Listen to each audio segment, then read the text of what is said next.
In the previous video, we discussed a lot about the congregation of Yehovah. I just want people to fully understand and let it really soak in that the church, the ecclesia, the called out ones, the assembly was in the wilderness first. The only reason I focus on this is because many Christians, we are raised, we are taught, and many still believe that the church was birthed in the book of Acts, chapter 2, on the day of the Feast of Pentecost, Feast of Weeks, Feast of Harvest, the day of first fruits of the wheat. But the Bible doesn't teach us that. It doesn't even tell you that. But this is what the Christian church is basically founded upon, Acts chapter 2.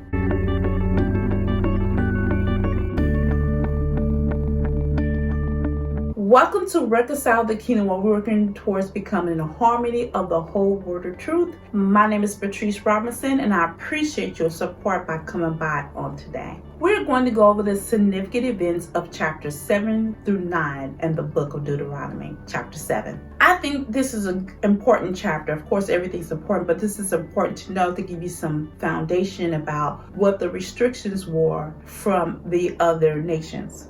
Yehovah told them not to intermarry, tear down their altars, burn their idols because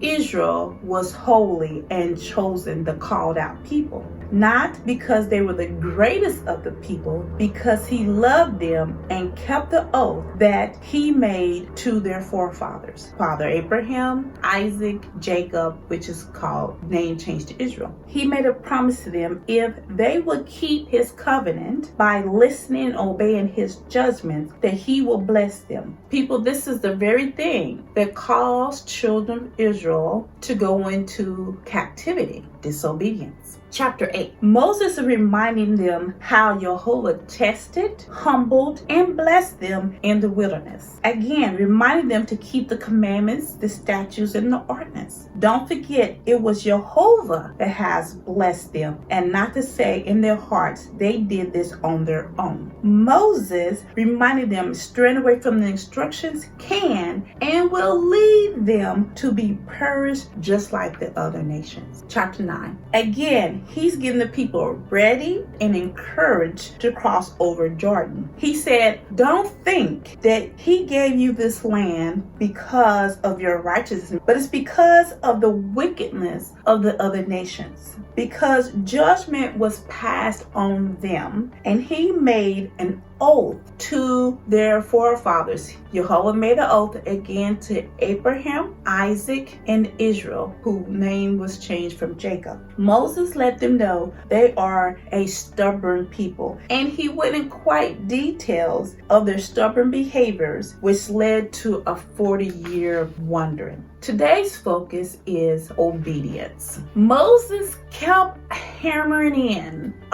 Through the book of Deuteronomy, he keeps hammering in on obeying the instructions of Yehovah and how obeying the instructions will keep them and bless them. He wanted them to remain in the boundaries of the kingdom of Yehovah. He specifically addressed against looking at what I have done, the pride of life, intermarrying, the lust of the flesh, worshiping false idols, the lust of the eye. He wanted them to understand that the judgment had come upon the other nations, and this is why you are getting this land. He made a promise to your forefathers that this will be their descendants' land after judgment falls on the people. And you find this in Genesis chapter 15, verse 16. He is telling them to Shema, hear and obey. This is the same message for us, because the time of the Gentiles will be fulfilled and it will be coming to an end one day. Join me on Saturday at 10 o'clock p.m. as we return back to our studies on what did Yeshua teach. Don't forget to join me on Tuesday at 7 o'clock p.m. for Deuteronomy chapters 10 through 12. As always, man does not live by bread alone, but every word that proceeds out of the mouth of Yehovah. Have a blessed rest of the week, and thank you for watching me on today.